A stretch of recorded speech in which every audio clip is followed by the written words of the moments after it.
Isang grupo ng mga estudyante ang nag-imbento ng isang electronic chair for learning para sa mga non-verbal learners. Ang kanilang imbensyon sa report ni Mobile Journal, Marymon Reyes. Mga kapatid educators sa special education o SPED community, alam niyo po ba na in the future ay posibleng mapadali ang inyong pagtuturo? Mahahanap sa isang universidad sa Talisay, Negros Occidental ang isang grupo ng mga estudyante na para sa kanilang undergrad thesis ay nakabuo ng imbensyong tinatawag nilang electronic seat.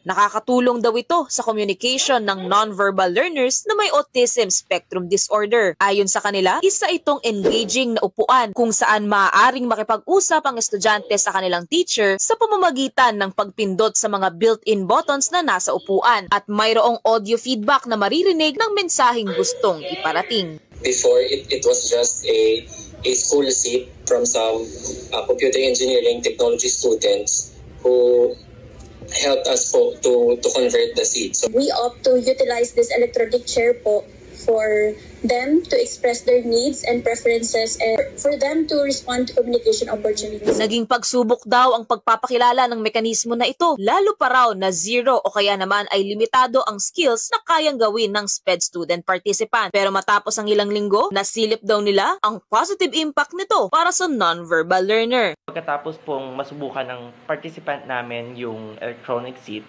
malaki na po yung progress niya or pag-unlad niya sa sarili niya. Nagkaroon na po siya ng improvement sa expressive communication niya at receptive communication niya po. Ibang saya ang nararamdaman ng grupo at laking pasasalamat din daw nila sa lahat ng tumulong at naniwala sa kanilang vision. It's very rewarding. We know that it is really hard or it's really difficult if we see our student nag-struggle with their communication. Si Angelo, na SPED teacher for 5 years na, may say din tungkol sa project. Big breakthrough siya sa SPED community in the Philippines. Yung mga assistive technology in SPED is very expensive. Sobrang mahal unless you have to improvise and ma-reach yung mga public schools, even private schools kasi isang malaking biyaya actually yung invention nila na yan. Oops, mukha ba siyang familiar? Anyway, plano na rin ng grupo na gumawa ng portable version at makakuha ng patent sa imbensyon. Nobody should be left behind, sabi nga nila.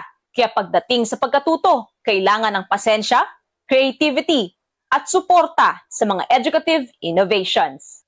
Mobile Journal, Marymon Reyes po, hatid ang muka ng balita.